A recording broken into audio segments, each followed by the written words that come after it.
बंगाल को लेकर अभी पूरे देश में चर्चा जारी है। बंगाल में जो कुछ हुआ, एक डॉक्टर बेटी के साथ, पहले रेप, उसके बाद मर्डर, वो भी जघन्य तरीके से। उसके बाद हमने केरला की फिल्म इंडस्ट्री वाला कांड भी देखा। वो तस्वीरें भी हमने आपके सामने रखी, रिपोर्ट रखी, इस पर हमने डिबेट की। लेकिन अब यूपी के मुजफ्फरनगर में जो कुछ हुआ है वो भी सोचने पर मजबूर कर रहा है कि आखिर बेटियां कहां सुरक्षित हैं। इसलिए पहले आपको इस घटना के बारे में बताते हैं। एक नाबालिग लड़की अस्पताल में पथरी का ऑपरेशन कराने के लिए भर्ती होती है। यहां तक सब कुछ ठीक था। उसे वार्ड में शिफ्ट किया गया, जहां उसकी हालत खराब होने लगी। आनन फानन में अस्पताल प्रशासन ने तुरंत उसे मेरठ रेफर किया। लेकिन वहां बड़े खुलासे हुए और जो आरोप लगा वो बहुत हैरान करने वाला है। पीड़िता होश में आई तो उसने परिजनों को बताया कि डॉक्टर विकास पवार जब वार्ड में विजिट के लिए आया तो उसने उसके साथ छेड़खानी की कोशिश की, जिसके बाद उसकी तबीयत बिगड़ गई। परिजनों ने पूरे मामले की जानकारी फौरन नई मंडी कोतवाली में दी। डॉक्टर के खिलाफ शिकायत दर्ज कराई गई। इस बीच आरोपी डॉक्टर फरार है और अपना वीडियो सफाई में भेज रहा है, लेकिन पुलिस उस तक नहीं पहुंच पा रही है, जबकि मामला पॉक्सो में दर्ज हो चुका है। ऐसे में सवाल यह कि क्या रसूख की दबाव की वजह से एक्शन नहीं हो पा रहा है? क्या कड़े कानून होने के बावजूद इस तरह के मामले नहीं थम रहे हैं? और सबसे बड़ा सवाल कि आखिर बेटियां सुरक्षित कहां हैं? आज इस मुद्दे पर बड़ी डिबेट, लेकिन पहले एक रिपोर्ट देखिए।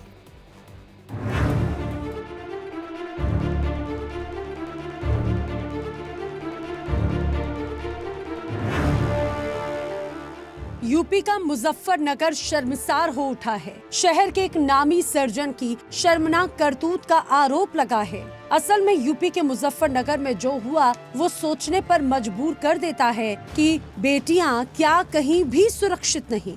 अस्पताल में एक सर्जन पथरी का ऑपरेशन करता है और आरोप है कि बाद में उसी मरीज के साथ छेड़छाड़ भी इस सर्जन ने की। आरोप संगीन है, मामला दर्ज हो चुका है, लेकिन गिरफ्तारी अभी बाकी है क्योंकि सर्जन फरार है। मुजफ्फरनगर के भोपा रोड के इसी नर्सिंग होम में पेश आई वो वारदात जिसने पूरे जिले को शर्मसार होने पर मजबूर कर दिया। आरोप है कि नामी सर्जन विकास पवार ने मरीज के साथ इलाज के दौरान छेड़छाड़ की।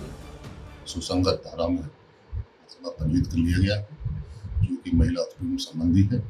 तत्काल टीम गठित कर संबंधित जो भी अभियुक्त है उसको जल्द से जल्द गिरफ्तार किया जाएगा। मेडिकल परीक्षण के लिए उसको रवाना कर दिया गया। गिरफ्तारी के डर से आरोपी डॉक्टर फरार हो गया। बाद में उसका वीडियो सामने आया जिसमें डॉक्टर विकास पवार खुद को बेकसूर बता रहा है। जिस समय का ये उल्लेख किया गया है, किसी कारणवश उस दिन मेरी तबीयत थोड़ी ठीक नहीं थी, मैं नाइट का राउंड नहीं ले पाया। इस बात का भी एविडेंस हमारे जो दैनिक राउंड का जो रजिस्टर है उसमें उपलब्ध है कि डॉक्टर के द्वारा उस दिन किसी भी मरीज का राउंड नहीं लिया गया, जिसके कारण ये बात अपने आप में तथ्यहीन हो जाती है। पुलिस ने पॉक्सो एक्ट की धाराओं में मामला दर्ज कर लिया है और फरार डॉक्टर की तलाश के लिए टीमें लगा दी गई हैं। लेकिन सवाल ये है कि जब रक्षक ही भक्षक बन जाए तो कैसे कहेंगे कि बेटियां सुरक्षित हैं, जिंदगी महफूज है और आबरू सलामत है। Bureau report, India daily. और रजनीश इस वक्त मुजफ्फरनगर से हमारे संवाददाता जुड़ रहे हैं। सबसे पहले रजनीश का रुख करते हैं, उसके बाद मेहमानों का भी रुख करेंगे। रजनीश, ये पूरा मामला क्या है और इस मामले में आपकी तफ्तीश, आपने कुछ जानकारी हासिल करने की कोशिश की है क्या? देखिए विवेक, ये पूरा मामला शुरू होता है जुलाई से। जुलाई में बच्ची की तबीयत खराब होती है और बच्ची जो है वो डॉक्टर जो विकास पवार है उसके नर्सिंग होम लेके जाते हैं। वहां पता चलता है बच्ची के पथरी है पेट में, जिसका इलाज किया जाता है। लेकिन इस इलाज के बाद ही, यानी इस ऑपरेशन के बाद ही बच्ची की तबीयत बिगड़ना शुरू हो जाती है। जिसके बाद जो बच्ची के जो चाचा है उनका आरोप यह है कि लगातार विकास पवार से पूछा जाता है कि आखिर बच्ची के साथ हुआ क्या है, क्यों बच्ची की तबीयत खराब हो रही है। तो ऐसे में आरोप ये लगाया गया है कि विकास पवार ने उनको बरगलाया, उनको सही बात नहीं बताई, और जब बच्ची की तबीयत ज्यादा खराब हो गई तो जो परिजन थे उन्होंने सेकंड ओपिनियन लिया, और जब बच्ची की तबीयत के बारे में बताया दूसरे डॉक्टर को, तो दूसरे डॉक्टर ने कहा कि बच्ची के जो है वो हालत बहुत ज्यादा खराब है और बच्ची को तुरंत किसी बड़े अस्पताल दिल्ली ले जाया जाए। जिसके बाद बच्ची को जो परिजन है वो अपोलो अस्पताल लेके गए, वहां पर बच्ची के बारे में पता चला, और उसके बाद बच्ची का बताया जा रहा है कि 2 बार अपोलो में ऑपरेशन हुआ और अब बच्ची इस समय अपने घर पे है। वहीं 20 अगस्त को बताया जा रहा है कि बच्ची से जब बातचीत हुई उनके परिजनों की, तो बच्ची ने बताया कि ऑपरेशन के बाद विकास पवार जब उनको देखने के लिए रूम में आए थे, वार्ड में आए थे, तो वहां पर उन्होंने सभी को, बच्ची के परिजन और तमाम जो अस्पताल के दूसरे जो कर्मचारी थे उनको बाहर निकाल दिया, और उसके बाद चेकअप करने के नाम पे बच्ची के साथ छेड़छाड़ की। कुछ जो कई बातें ऐसी हैं जो मैं यहाँ पर नहीं बता सकता, लेकिन बच्ची ने जिस तरीके से बताया उसके साथ साफ तौर पे छेड़छाड़ हुई। उसके बाद बच्ची ने जब ये बातें अपनी परिजनों को बताई, तो उसके बाद परिजनों ने ये मुकदमा दर्ज करवाया, जो विकास पवार के खिलाफ पॉक्सो और दूसरी धाराओं के तहत मामला दर्ज हुआ। जैसे ही एफआईआर दर्ज हुई, विकास पवार अंडरग्राउंड है, मैं खुद उसके नर्सिंग होम मुजफ्फरनगर गया था, मैंने करीब 2 घंटे तक इंतजार किया कि विकास पवार सामने आए, लेकिन विकास पवार का कुछ अता पता नहीं है। मैंने कोशिश की कि विकास पवार की पत्नी से बातचीत हो सके, लेकिन विकास पवार की पत्नी बहाना बनाती रही कि मैं आधे घंटे में आ रही हूं, 1.5 घंटे में आ रही हूं, 2 घंटे में आ रही हूं, और करीब 1.5-2 घंटे के बाद उसने बताया कि वो मुजफ्फरनगर में है ही नहीं और वो हमसे बात करना नहीं चाह रही है। तो अब सोचिए कि जिस शख्स पे आरोप लगाए, जिसका पति फरार है, वो इंडिया डेली के जब उसके पास उनका वर्जन, उनका पक्ष जानने के लिए पहुंचा, तो उन्होंने साफ तौर पे सामने नहीं आए, बरगलाने लगे, बहाने बनाने लगे। ऐसे में ये साफ तौर पे ये बात साबित होती है कि कहीं ना कहीं दाल में कुछ काला है। लेकिन जिस तरीके से रजनीश, पुलिस के हाथ अभी तक क्यों नहीं पहुंच पाए हैं डॉक्टर साहब तक? पुलिस तो अभी तक उनको, देखिए ये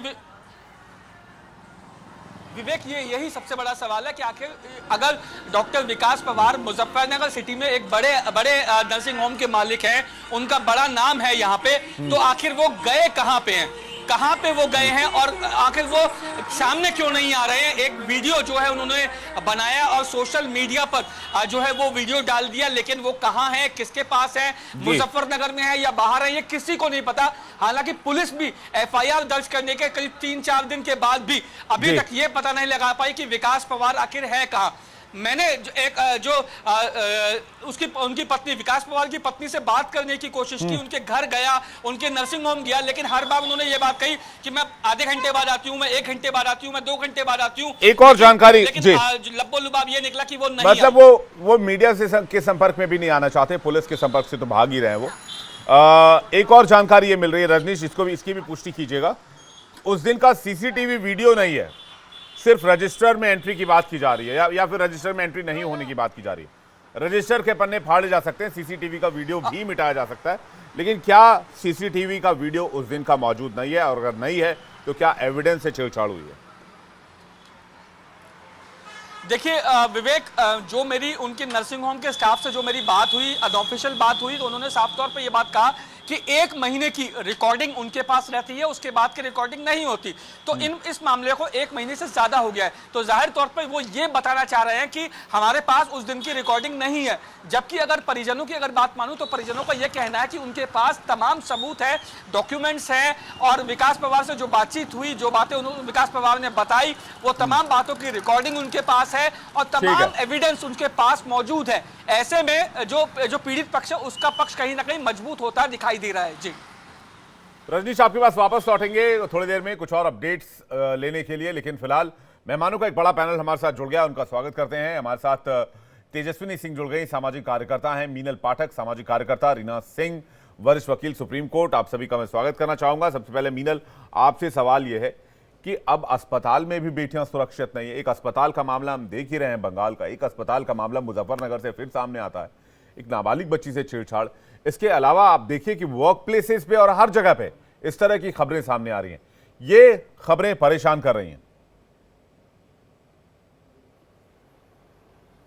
मैंने ये पहले भी कई बार बोला है और मैं इस बात को दोबारा रिपीट करना चाहूंगी कि जब तक इन सभी परपिट्रेटर्स को ये लगता है कि ये कुछ भी ऐसा कार्य करके, कुछ भी इतना घिनौना काम कर कर बचकर निकल जाएंगे और इनके खिलाफ कोई भी कार्रवाई नहीं हो सकती है, और अगर कोई कार्रवाई हुई भी तो ये जैसे अभी बताया जा रहा है एविडेंस से छेड़छाड़, सेम कोलकाता के केस में भी आपने देखा कि 1-2 दिन के बाद वहां पर वो बिल्डिंग दोबारा बनाने का काम कर लिया। इमेजिन करिए, जहां पर एक इतना घिनौना मर्डर हुआ उसके बाद आप 1-2 दिन के बाद वहां पर कंस्ट्रक्शन का काम दोबारा शुरू कर रहे हैं। मतलब कोई भी डर ही नहीं है किसी को ऐसा घिनौना काम करने के बाद पकड़े जाने का या फांसी का। हर किसी को पता है कि वो एक अकेले आदमी का काम नहीं है, किसी झुंड का काम है। उसके बाद भी आप देखिए कि ऐसे लोगों को वहां पर शरण दी जा रही है, तभी छेड़खानी हो रही है सारे के सारे एविडेंसेस के साथ, कंस्ट्रक्शन का काम शुरू किया जा रहा है। और यहाँ पर भी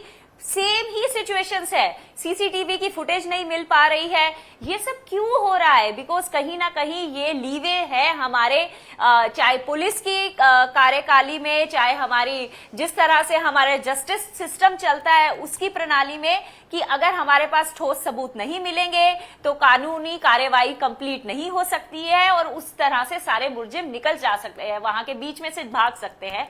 और इसी का फायदा उठा कर लोग ऐसा काम कर रहे हैं। उनको लग रहा है कि सीसीटीवी हटा देंगे, रजिस्टर से फुटेज हटा देंगे, कोई जब हमारे खिलाफ सबूत ही नहीं मिलेगा तो कोई क्या ही कर पाएगा। लेकिन there is a serious need here कि हम इसको थोड़ा फास्ट ट्रैक करें, और जब कोई भी लेडीज या कोई पेरेंट्स या बच्चे आकर ये बात बताते हैं कि उनके खिलाफ ऐसा हो रहा है, तो किसी सबूत की तरफ, एविडेंसेस की तरफ जाने के सिवाय जो वो बता रहे हैं उसको एज अ प्रमाण मान के बहुत ठोस और भयानक कदम उठाने चाहिए परपिट्रेटर्स के खिलाफ। और हम बार बार ये बात बोल रहे हैं कि जब तक अगर लोग डरेंगे नहीं ना, जब लोगों के मन में ये डर तक नहीं आएगा कि उनके खिलाफ एक बहुत मतलब वो फांसी जैसी सजा हो सकती है, कैपिटल पनिशमेंट हो सकती है, इस तरह का कोई बहुत सीरियस एक्शन हो सकता है उनके खिलाफ, ये नहीं रुकेगा। लोग नहीं रुकने वाले हैं। जब तक जहन में बहुत बड़ा एक सोसाइटी चेंज सोच रहे हैं कि नहीं, वो शिफ्ट नहीं आने वाला। वो तो मैं अभी भी कह सकता हूं, मैं दावे के साथ कह सकता हूं कि सोसाइटी में जो अब अगर आप सिविक चेंज की बात करें, सिविक सेंस की चेंज की बात करें, वो उतना बड़ा शिफ्ट नहीं आएगा। अपराध को रोकने के लिए कानून का डर बहुत जरूरी है। एलन राव साहब हमारे साथ आ गए, जो कि पूर्व पुलिस अधिकारी हैं। राव साहब का स्वागत करें, लेकिन उससे पहले तेजस्विनी के पास जा रहे हैं, वो भी सामाजिक कार्यकर्ता हैं। कानून का डर की बात होती है, लेकिन इस केस में आप देखिए, पॉक्सो लगने के बाद भी डॉक्टर पुलिस के सामने नहीं आया है, उसने अपना बयान नहीं दिया है, वो इन्वेस्टिगेशन में हेल्प नहीं कर रहा है। जो भी एलिगेशन लगे हैं, आप कम से कम इन्वेस्टिगेशन में शामिल होइए, इससे आपकी मंशा का पता चलता है। पहली बात। दूसरी बात, इस देश में कानून का डर होना महिला अपराध के मामले में बहुत जरूरी है। आप 2-4 केसेस अगर मैं एग्जाम्पल के तौर पर भी रखूं तो अजमेर केस ले लीजिए, जिसमें फैसला अभी कुछ दिन पहले आया है।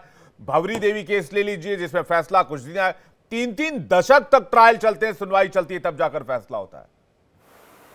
तेजस्विनी सिंह जी, देखिए, अभी निठारी हत्याकांड हुआ था जब 2010 की बात है ये शायद, तो 2008 या 9 की बात है। तो उसमें उसके भी गुनहगारों में काफ़ी, उनमें रेप में इन्वॉल्व थे, बच्चों के मर्डर में इन्वॉल्व थे। उसके बाद वो भी छूट गए, जो भी जिस तरीके से उन्होंने अपनी सामर्थ्य का इस्तेमाल किया। लेकिन सबसे बड़ी प्रॉब्लम इसमें ये हो जाती है कि पहले एक क्लियरिटी जो होती थी कि जेंडर इक्विटी की लड़ाई थी, कि भाई महिलाओं को मौके नहीं मिल रहे हैं या पुरुषों के बराबर बाहर नहीं निकलने दिया जा रहा। अब दिक्कत ये आ गई कि महिला के प्रोटेक्शन की लड़ाई हो गई है, क्योंकि जेंडर इक्विटी की लड़ाई तो काफ़ी हद तक हमें लगता है हम लोगों ने जीत ली है।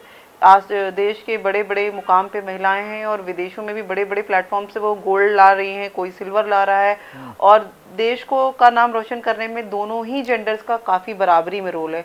लेकिन हम सवाल जो लड़ाई है हमारी, अब लड़ाई ये नहीं है कि लड़कियों को बराबरी का दर्जा मिल रहा है कि नहीं, अब लड़ाई बदल गई है। अब प्रोटेक्शन ही नहीं आप दे पा रहे हैं।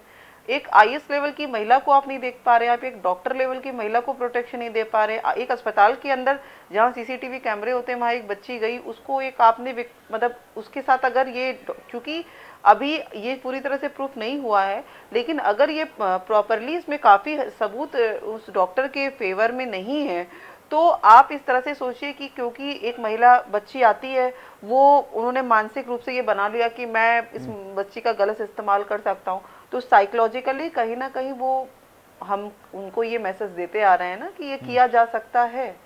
तो ये सिस्टम जो है वो सऊदीया के कानून को लेके जब किसी भी प्लेटफॉर्म पे बात उठती है, तो क्यों नहीं आप एक ऐतिहासिक सजा दीजिए, चौराहे पे खड़ा करके सर कलम करिए और टांगिए उसका सिर, जैसे ऐतिहासिक सजा सऊदीया में एक बार दी गई थी। और आज आप सऊदीया जाइए, वहाँ पे मुस्लिम महिलाएं सीना तान के चलती हैं, चाहे हिंदू जाएं या मुस्लिम जाएं। क्यों नहीं होते? क्योंकि उन्हें पता है कि चोरी करेंगे तो हाथ काट दिया जाएगा, रेप करेंगे तो गर्दन काटी जाएगी। ये जहन में बैठा हुआ है लोगों के। आप बात करिए किसी से भी कनेक्ट करके सऊदीया वगैरह से, वहाँ पे क्या चीजें। मैं इस मामले में ये मानता हूं कि हमारे पास तेजस्वी नहीं, हमारे पास अपना कानून है, हमारे पास अपना कानून है जो ऐसे मामलों में निपट सकता है, लेकिन हमारे पास वो इंफ्रास्ट्रक्चर नहीं है। जेंडर इक्वालिटी दी नहीं गई, हमने लड़के जेंडर इक्वालिटी ली है। जी ठीक है, मैं मिलर आपके पास वापस लौटूंगा। मैं राव साहब के पास, यहाँ पर कुछ प्लेट पे परोसा नहीं जा रहा है। नहीं, मामला उससे बहुत ज्यादा गंभीर है मिलर। मैं उसका जी, ये सिचुएशन बहुत क्रिटिकल है, मैं इस पर डिबेट करूंगा, लेकिन पहले मैं राव साहब का रिएक्शन ले रहा हूं, फिर रीना जी का रिएक्शन ले रहा हूं, फिर उसके बाद डिबेट के अगले पड़ाव पर चलेंगे।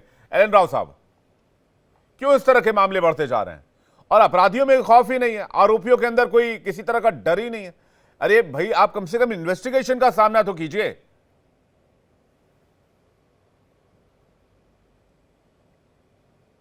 राव साहब, शायद आपका माइक म्यूट है, एक बार चेक कीजिएगा प्लीज। देखिए, ये भी एक बड़ा सीरियस इंसिडेंट नोटिस में आया है और आपके चैनल के थ्रू ये उजागर हो रहा है, ये अच्छी बात है, क्योंकि ऐसे घटनाओं को जब तक हम पब्लिक तक नहीं लाएंगे अवेयरनेस नहीं आएगी। दूसरी बात ये है कि जो आदमी ऐसा अपराध करके फरार हो जाता है, जैसे आपके ऐसे चैनल के माध्यम से पता लग रहा है कि वो फरार हो गए डॉक्टर, और डॉक्टर जैसे बात है कि ये इतना बड़ा एक ऐसा प्रोफेशन है जिसमें लोग विश्वास करते हैं, डॉक्टर को भगवान मानते हैं और उसके साथ अपने खुले दिल से सारी बातें करते हैं। वो अगर कोई ऐसा अपराध करे, खासतौर से ऐसा जघन्य अपराध में कहूंगा, क्योंकि जो बच्ची के साथ में उसने जो किया है, जैसे एलिगेशन अगर सही है तो ये बहुत ही गलत है और इसके लिए एटलीस्ट उसको फेस करना चाहिए कानून में। जब उसके खिलाफ पोक्सो का केस दर्ज हुआ है तो definitely you should come forward और उसको तुरंत आ जाना चाहिए। और मैं एक और बता दूं, इसमें कानून में वो हमारे कानून में पोक्सो में बहुत सख्ती है। इसमें वो कितना ही दौड़ लगा ले, कितना ही भाग ले, उसकी जमानत इसमें हो नहीं पाएगी पोक्सो में। इसमें जब तक पुलिस इसके खिलाफ सबूत इकट्ठा करेगी तब तक ये भागता रहेगा।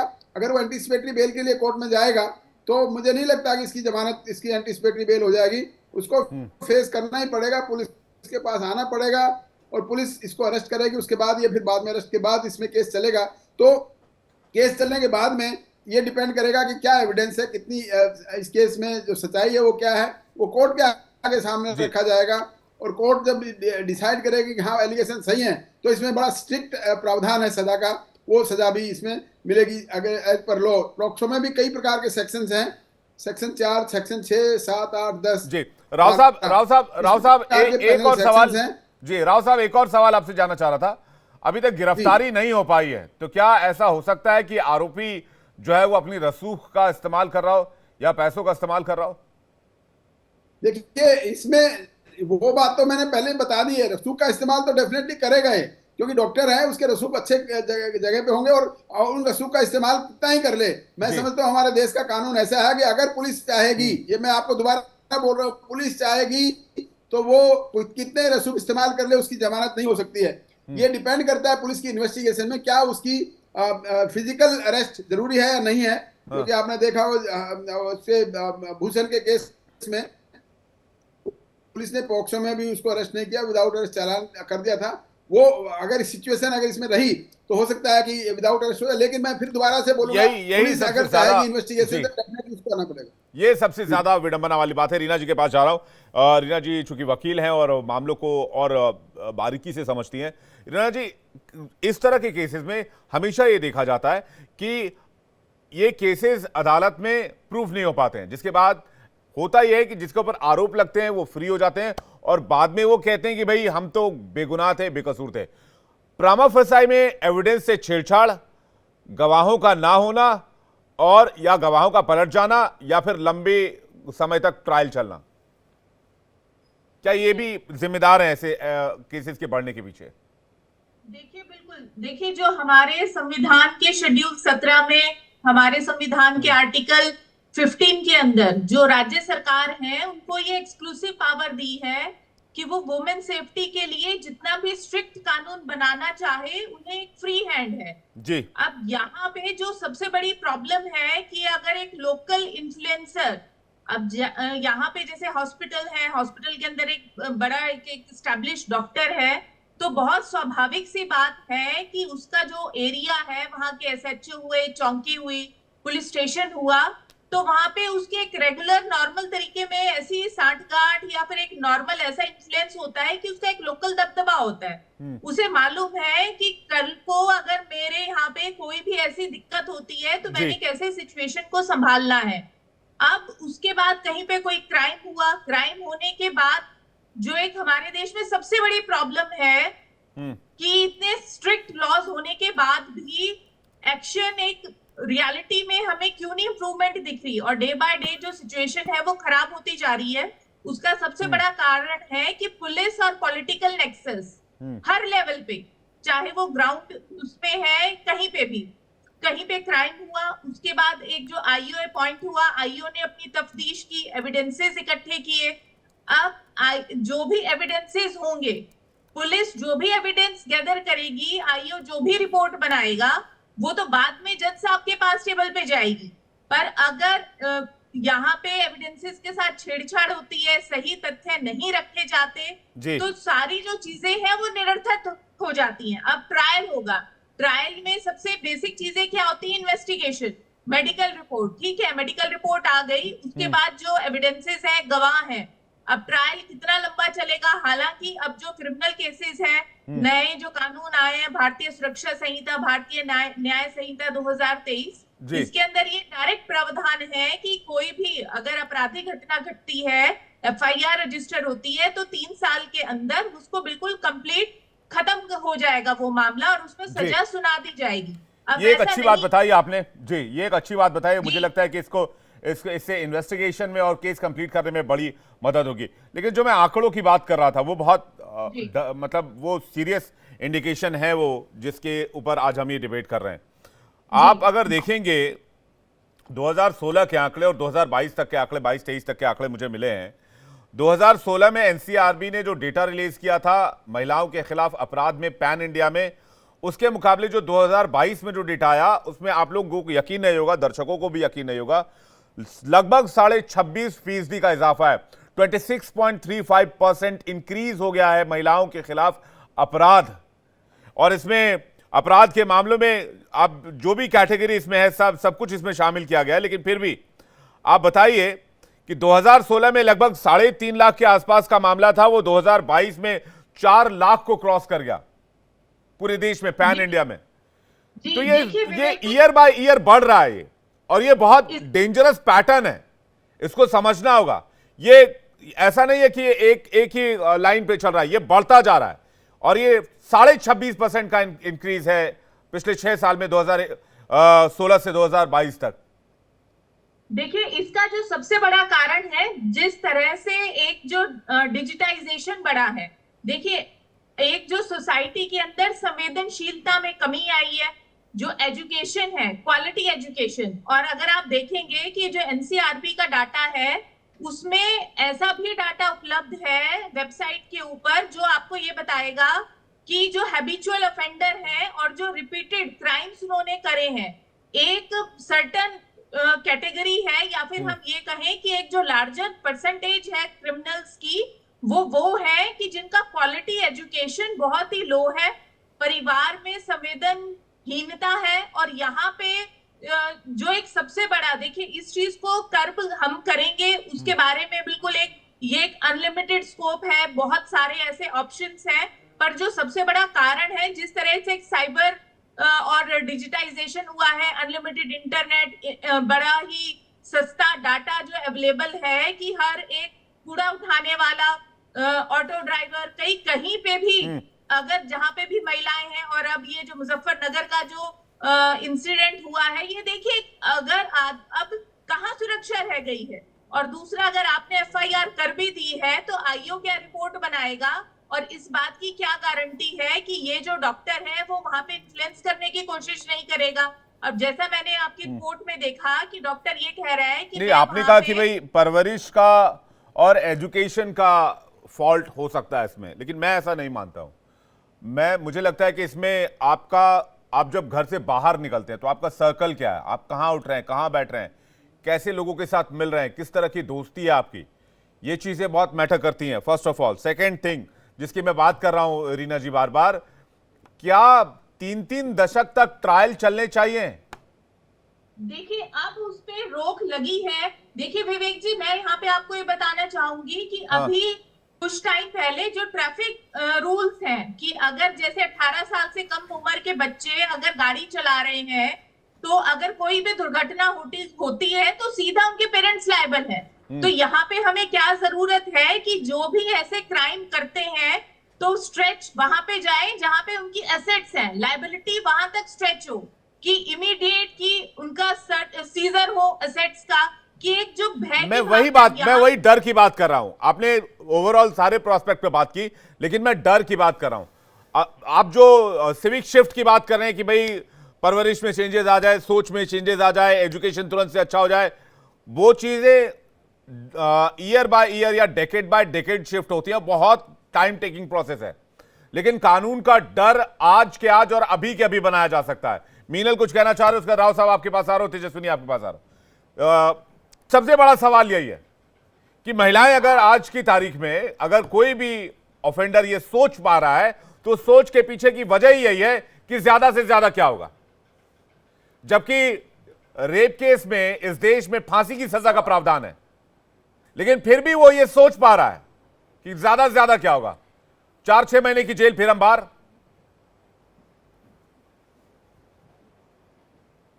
मीनल, हमारे देश में अगर देखा जाए तो अगर आप ये जितने भी केसेस के रिपोर्ट्स आ रहे हैं आप देखेंगे, मुझे तो लगता है कि 30 सालों में भी कोई चेंज नहीं आया है। जिस तरह से निर्मम वे से लेडीज के साथ ये हो रहा है वो अभी भी वैसे ही चल रहा है। और अगर ग्रास रूट लेवल्स पे हम कुछ चेंजेस भी ला रहे हैं, कुछ स्कूलिंग करके या एजुकेशन सिस्टम में इंप्रूवमेंट लाके या योग को as a part of a curriculum increase करके हम स्पिरिचुअली लोगों को एनहांस करना चाह रहे हैं, तो हमारे देश की पॉपुलेशन जिस तरह से इंक्रीज हो रही है और जिस तरह से हमारे देश में रेफ्यूजीज घुस रहे हैं, तो मुझे ऐसा लगता है कि ग्रास रूट में बहुत ज्यादा हम चेंज कर ही नहीं पाएंगे। और अनगिनत हिसाब से हमारे देश में लोग आ रहे हैं, आप इतने सारे लोगों को किस तरह से उनकी मानसिकता चेंज कर पाएंगे, आप किस तरह से ये चेंज कर पाएंगे कि आप किस तरह से लेडीज को देखें। और जहां तक एजुकेशन का मामला है तो हम यहाँ पर तो एक डॉक्टर का केस डिस्कस कर रहे हैं, तो अब ये तो आप भूल ही जाइए कि वो डॉक्टर पढ़ा लिखा नहीं है। ये हरकत करते हुए पहले उसकी एजुकेशन क्वालिफिकेशंस के बारे में हम बात कर सकते हैं।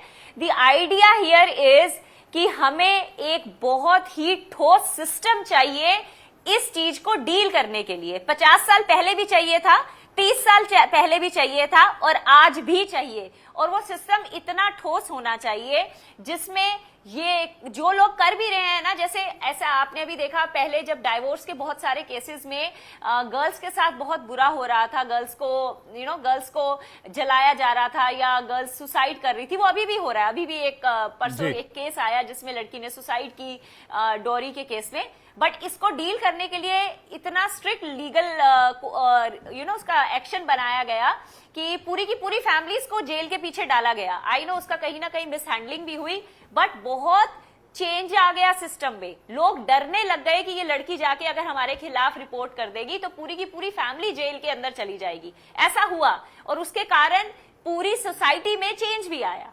उसके साथ साथ लेडीज भी बहुत इंडिपेंडेंट हुई, वो खुद अर्न भी करने लग गई, वो भी एक शिफ्ट आया। बट आई एम सेइंग कि जब लीगल रिकोर्स इतना स्ट्रिक्ट हो जाता है तो ना चाहते हुए भी कितना आप चाहें कि हम कुछ नहीं करेंगे, सोसाइटी में चेंज आ जाता है। सेम चीज हमें चाहिए इस वक्त रेप में। अगर कोई छेड़छाड़ कर रहा है आपको, किसी ने आपके ऊपर एसिड फेंकने तक का धमकी भी दी ना, उसके खिलाफ भी उतना ही स्ट्रिक्ट एक्शन करिए। आप वेट मत करिए कि वो आदमी आके उस लड़की के ऊपर एसिड डाल दे फिर आप एक्शन लेंगे। अभी तो छेड़खान हुआ है, छेड़खानी पे हम क्या ही सजा करवा दें, वो जब रेप कर देगा तो हम कोई एक्शन लेंगे। अगर आप इस तरह से एक्शन लेंगे तो ये कभी कम नहीं होने वाला है। लेकिन किसी की धमकी पे, किसी की छेड़खानी पे, किसी के गलत नजर से देखने पे जब आप एक्शन लेंगे ना और उसको उठा के जेल के पीछे फेंकेंगे, तो लोगों में डर आएगा कि अगर इस लड़की ने हमारे खिलाफ जाके एक अक्षर भी बोल दिया तो हम सारे के सारे 12 के 12 दोस्तों का झुंड जेल के अंदर होगा। तो ऐसा कुछ क्या ये मुमकिन है? जी, हमारे यहाँ ये तो प्रैक्टिकल कितना है, ये सबसे बड़ा सवाल है। ये प्रैक्टिकल कितना है मीनल, ये सबसे बड़ा सवाल है। मैं रीना जी से समझना चाहूंगा क्या है प्रैक्टिकल है रीना जी? ये हमने किया, ये लीगल सिस्टम, ये हमारे ये बिल्कुल है। डॉरी के केस में आपने किया ना, डॉरी के केस में अब है ना, अगर लड़की जाके रिपोर्ट लिखाती है कि उसके खिलाफ उसके सास ससुर और उसकी फैमिली ये कर रही है, तो पूरी फैमिली जाती है ना पीछे, जी सलाखों के पीछे जाती है ना। ये आप इसमें क्यों नहीं कर सकते? अंदर जो डोमेस्टिक इस तरह का डर आप इसमें क्यों नहीं ला सकते? बिल्कुल ला सकते।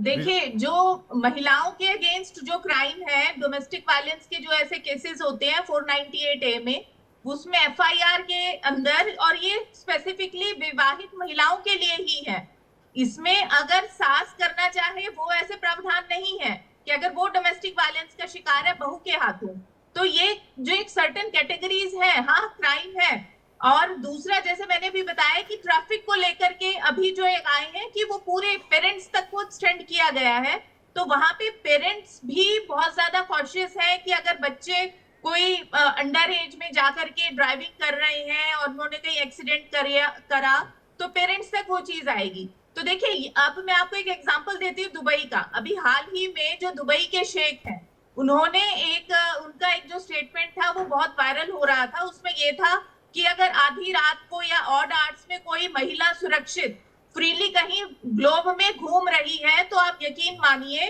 कि वो दुबई में है या फिर वो UAE में है। तो ये मुस्लिम देश का एक शेख कह रहा है, और उसमें जो उसका कारण ये है कि स्ट्रिक्ट लॉज, कि आप प्रॉम्प्ट इमीडिएट आप सजा दीजिए। जब आपके पास सारे एविडेंसेस है, सारे पुख्ता सबूत है, तो आप किस चीज का वेट कर रहे हैं? तो ये जो एक ढीला हुआ रवैया है, वहां पे हमें लगाम लगाने की जरूरत है कि क्विक, फास्ट, और एक एग्जाम्पल क्रिएट हो, लोगों के मन में भय आए।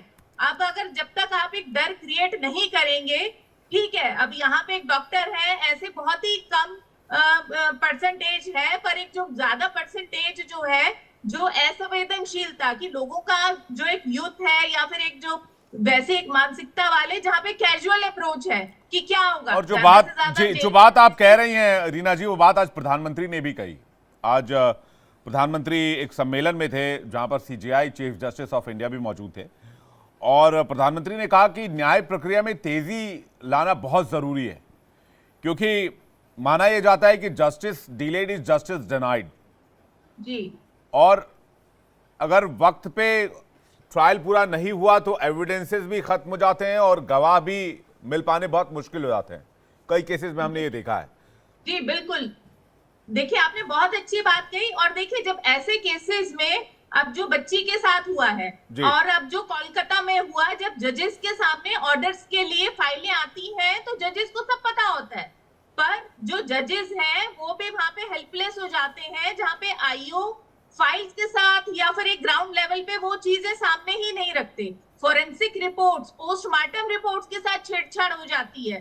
तो ये इसको कौन ठीक करेगा? क्योंकि उनको भी डर नहीं है कि, और जो पुलिस है उसके ऊपर भी एक जो क्राइटेरिया है, एक बेंचमार्क एस्टेब्लिश करना होगा, और दूसरा पुलिस को भी एक लोकल पॉलिटिक्स के, लोकल पॉलिटिशियन के नेक्सस से फ्री करना होगा। हालांकि ये बहुत ऐसे पुलिस के रिफॉर्म्स भी आए हैं जिसके अंदर भी ये मांग की गई है, और जिसका जो डायरेक्ट असर है वो क्राइम को लेकर के है। और देखिए, कहीं ना कहीं अभी एक कुछ दिनों पहले एक ट्रेंड चला था सोशल मीडिया पे, सेव कल्चर सेव नेशन। उसको ये टारगेट किया हुआ था महिलाओं की, बच्चियों की सुरक्षा के लिए कि एक जो बॉलीवुड में या फिर ओटीटी प्लेटफॉर्म्स पे कि वो इतना ज्यादा प्रोवोक कर देते हैं, और जो दूसरा जिस तरह से इंटरनेट पे कि एक जो मोबाइल है उस पे आज के समय में हर चीज अवेलेबल है, किसी को पॉर्न देखना है कोई रिस्ट्रिक्शन नहीं है, तो इसका जो असर है वो सोसाइटी पे ही होगा।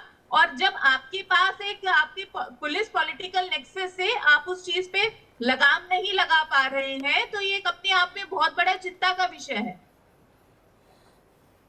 मोबाइल, इंटरनेट और बाकी चीजों का तो सदुपयोग भी किया जा सकता है, मैं तो ये मानता हूं, लेकिन इंटरनेट को और बाकी चीजों को एक एस्पेक्ट है ये, मैं इस पर जो हमारी एक और गेस्ट जोड़ी हुई है तेजस्विनी जी, उनकी राय लूंगा कि मोबाइल, इंटरनेट या डेटा का एक एस्पेक्ट हो सकता है कि उसका दुरुपयोग हो रहा है या फिर उसका गलत चीजों में इस्तेमाल किया जा रहा है, लेकिन उसका ब्रॉडर एस्पेक्ट ये है कि वो हमारे फायदे के लिए और वो पॉजिटिव कामों के लिए।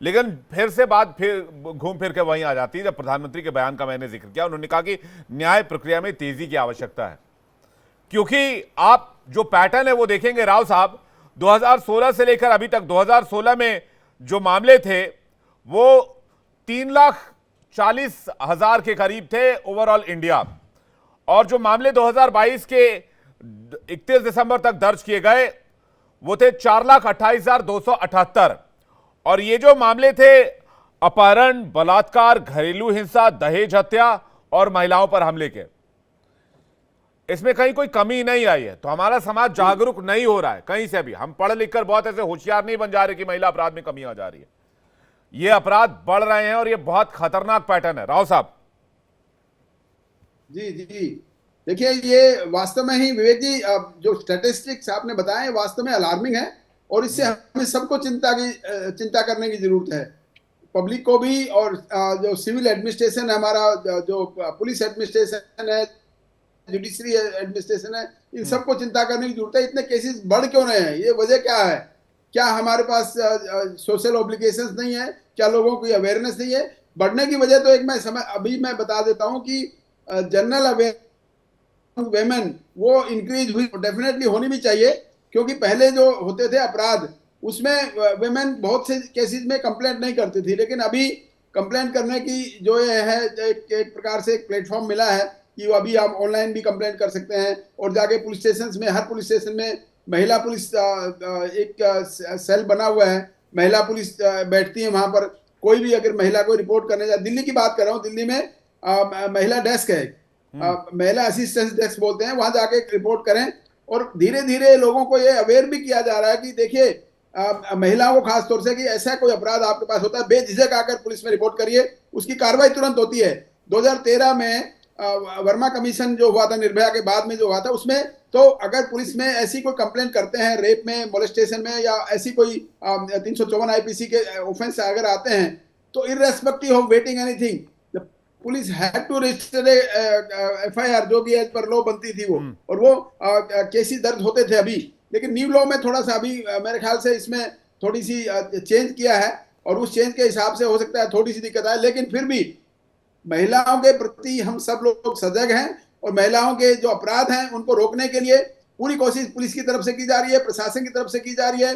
महिला हेल्प डेस्क है, महिला असर तो नहीं दिख रहा, ऑनलाइन कंप्लेंट है, और केसेस सॉल्व हो रहे हो, लेकिन इसका इम्पैक्ट सोसाइटी पे नहीं दिख रहा है सर, क्योंकि मैंने जो आंकड़े स्टैटिस्टिक्स आपको बताए उसके हिसाब से 26.35 यानी 26.35% का इजाफा 2016 से 2022 तक हुआ है। तो आप बताइए इसका इम्पैक्ट क्या है सर? नहीं है ना इसका इम्पैक्ट?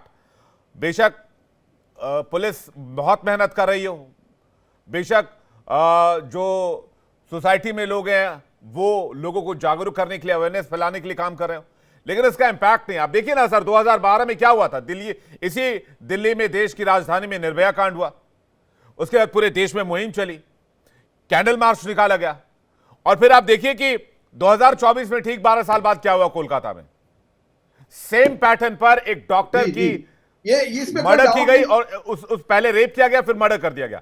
12 साल में कौन सा चेंज आया सर? कोई चेंज नहीं आया, ना मर्डर के पैटर्न में चेंज आया और ना क्राइम के पैटर्न में चेंज आया। और आज देखिए एक अस्पताल के अंदर एक डॉक्टर पर इस तरह का एलिगेशन लगा है, तो बेटी अगर अस्पताल जाए तो वहां सुरक्षित नहीं, बेटी स्कूल जाए तो सुरक्षित नहीं, बेटी कॉलेज जाए तो सुरक्षित नहीं, घर में तो घर में भी सुरक्षित नहीं। तो यहां क्या चाहिए सर? आप तो बहुत लंबे समय से पुलिस सेवा में रहे हैं, आप अपने एक्सपर्टीज से बताइए सर, हमें क्या चाहिए? देखिए, ये अपने कानून सक्षम है और कानून का पालन करवाना भी हमारा एक जुडिशरी के साथ में एग्जीक्यूटिव का काम है। वो एग्जीक्यूटिव को कानून जहां भी बनता है वहां पे जो भी वायलेशन करता है उसके खिलाफ सख्त से सख्त कार्रवाई तुरंत करें। ये दोनों बातें जरूरी है, सख्त कार्रवाई और इमीडिएट एक्शन लेना जरूरी है। लेकिन इसके साथ साथ इसको रोकने के लिए जिम्मेवारी खाली पुलिस की या जुडिशरी की नहीं है, हमारे समाज की जिम्मेवारी है, हमारे परिवारों की जिम्मेवारी है। जो अपराध करते हैं वो भी तो हमारे समाज में ही कोई है ना। जो मेल हैं वो हमारे किसी न किसी घर के कोई बड़े हैं, छोटे हैं या बच्चे हैं। तो हमारी ये भी एक जिम्मेवारी बनती है कि हर एक परिवार में सभी के पेरेंट्स अपने बच्चों को समझाएं, अपने जो मेल बच्चों को समझाएं उनको। और दूसरा, स्कूल कॉलेज की एजुकेशन में ऐसा हो ताकि उनको ये बताएं कि ऐसा कुछ नहीं करना चाहिए। एक सोशल ऑब्लिगेशन भी हमारी है। और एक सुधार की तरफ देखा जाए तो हम सब लोग इनको प्रिवेंशन की तरफ ले जाएं। कोई ऐसा हो ही ना, राव साहब बात तो पुलिस के पास जाएंगे, वो ठीक है। राव साहब बात ठीक है, हमारी भी जिम्मेदारी, सोसाइटी की जिम्मेदारी है। लेकिन आप एक बात बताइए, और जरूरी है जी, मैं एक सवाल आपसे पूछ रहा हूं। मुजफ्फरनगर पुलिस इस मामले में अभी तक डॉक्टर तक नहीं पहुंच पाई है, जबकि ये डॉक्टर सोशल मीडिया के जरिए लोगों तक पहुंच रहा है, वीडियोस जारी कर रहा है, सफाई पेश कर रहा है। तो क्या मुजफ्फरनगर पुलिस इस डॉक्टर तक पहुंचना नहीं चाहती या पहुंच नहीं पा रही है? ये पहली बात सही लग रही है मुझे, क्योंकि पुलिस अगर चाहे तो कोई ऐसी असंभव चीज नहीं है। जैसे कहावत है कि पुलिस चाहे तो कोई चिड़ी पर नहीं मार सकती किसी की अपने इलाके में, इसी प्रकार पुलिस चाहे तो कुछ भी कर सकती है, इसमें कोई दो राय नहीं है। मैं पुलिस ऑफिसर रिटायर जरूर, लेकिन मुझे मालूम है पुलिस की पावर क्या है। अगर वो चाहे तो कोई भी ऐसी चीज नहीं है जो वहां तक नहीं पहुंच सकती है, वो पहुंच सकती है। लेकिन पहुंचना चाहती है नहीं चाहती, वो सवाल बड़ा सवाल है। वो क्यों नहीं चाहती पहुंचना, इसके कई वजह हो सकती हैं। पॉलिटिकल प्रेशर हो सकता है, सोशल नहीं, जैसा थोड़ी देर पहले जैसा मीनल कह रही थी जी, थोड़ी देर पहले जैसा मीनल कह रही थी कि कोई भी क्लिनिक होता है, कोई भी अस्पताल होता है, उसके आसपास की पुलिस चौकी और वहां पर जो आसपास की जो बड़े लोग होते हैं वो कनेक्टेड होते हैं आपस में, सूखदार होते हैं, जो वो बोलते हैं ना सूखदार हैं। तो क्या अंडर इन्फ्लुएंस्ड है अगर वहां की पुलिस की बात करें तो? डेफिनेटली कहीं ना कहीं अपना रसूख इस्तेमाल करते हैं, कोशिश ठीक है। तेजस्विनी, आपको क्या लगता है इस मामले में डॉक्टर की रसूख की वजह से अभी तक एक्शन नहीं हो पाया है? तेजस्विनी, हो सकता है। देखिए, इसमें कह सकते हैं क्योंकि एक रसूखदार आदमी की पहुंच हमेशा रसूखदार लोगों में ही होती है, तो लोग दोस्ती भी निभाते हैं। और कहीं ना कहीं जब तक ये पूरी तरीके से इस घटना को हम लोग सारे सबूत अगर उनके खिलाफ हैं तो कहीं ना कहीं फिर तो पुलिस चाहे तो आराम से ट्रैक कर सकती है, आईपी लोकेशन निकाल सकती है वो फेसबुक के जरिए। अब जैसे आपने अभी एक बहुत बड़ा मुद्दा उठाया कि जो तकनीकी है उसकी वजह से मैडम ने बताया कि क्राइम्स हो रहे हैं, बिल्कुल सही बोला उन्होंने। लेकिन इसका जो रीज़न है ना कि आप देखिए इसके फ़ायदे भी और नुकसान भी हैं। अब अगर पुलिस ऑफिसर चाहे तो वो सर्विलांस की मदद लेके उनके फेसबुक वीडियो का आईपी लोकेशन निकाल के वो वहां तक पहुंच सकती है जहां से बैठ के उन्होंने उस वीडियो को डाला है। तो वो क्यों नहीं पहुंची, ये सवाल तो बहुत गहरा है। सारे क्रिमिनल इसी तरह से पकड़े जाते हैं, आईपी लोकेशन के जरिए लोगों के घरों पे छापे पड़ते हैं। अब उनकी आईपी लोकेशन उन्होंने अपना इंटरनेट ऑन किया लेकिन लोग नहीं पहुंच पा रहे हैं। अब कहीं ना कहीं उनकी पहुंच तो काम आ रही है आज उनके। लेकिन सबसे पहली दूसरी चीज़ है कि जो ये तकनीकी की मुद्दा आपने उठाया, क्योंकि हम लोग इतने बड़े चैनल में बैठे हैं और इस मुद्दे को मिस कर दें। देखिए, तकनीकी का जन्म हुआ है तो वो लोगों को फ़ायदा देने के लिए हुआ है, लेकिन दुष्प्रभाव भी हैं। और अगर एक ब्रेनलेस इंसान के पास में मोबाइल जाता है तो मिसयूज़ ही करेगा। आप एक जो अंडर टीनेजर बच्चों को आप मोबाइल देंगे तो मिसयूज़ करेंगे, वो चाहे आप किसी भी हाई सोसाइटी का बच्चा हो या वो मिडिल क्लास फैमिली से हो या वो लोअर क्लास फैमिली से हो। इसका अगर उसका दायरा अगर 20 साल के ऊपर इंसान के पास फ़ोन आता है, फ़ोन हमारे पास भी आपके पास भी है, स्मार्टफोन का हम लोग सही इस्तेमाल करते हैं जो उसका होना चाहिए।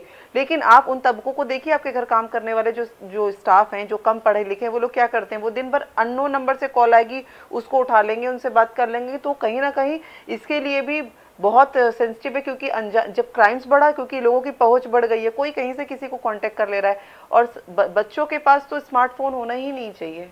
क्योंकि उन्हें तो अभी तो उनका आईक्यू ही नहीं डेवलप हुआ, उन्हें तो पता ही नहीं कि क्या सही है क्या गलत। तो ये एक बहुत बड़ी प्रॉब्लम नो डाउट है। और तकनीकी के जरिए मेरा एक टेक इसमें तेजस्विनी ये है कि कम पढ़े लिखे या ज्यादा पढ़े लिखे से अपराध में फर्क होता है, मुझे ऐसा नहीं लगता। कम पैसों वालों और अधिक पैसे वाले में अपराध में फर्क होता है, मुझे ऐसा नहीं लगता। देखिए, अपराध इससे वेरी नहीं करता है। अपराध तो हर जगह है। देखिए अपराध, हाँ आप बिल्कुल सही कह रहे हैं। मैंने इस चीज को नहीं बोला कि ये अपराध परसेंट की बात होती है। अपराध पॉलिस तरीके से हो रहा है। पढ़े लिखे लोगों को कम से कम अपने कानूनों का तो पता है कि मैं ये क्राइम करूंगा तो ये हो जाएगा। आप परसेंट भी तो देखिए ना कि गांव देहात में क्राइम का स्तर कितना है और शहर में। हाँ, हमने 3-4 खबरें डॉक्टर्स की सुनी तो हमने सारे डॉक्टर्स को क्रिमिनल मान ले हम, तो ये तो गलत होगा ना। आप भी तो इस चीज को करें। अगर एक पत्रकार के खिलाफ खराब न्यूज आ गई है तो क्या हम सारे पत्रकारों को गलत मानेंगे?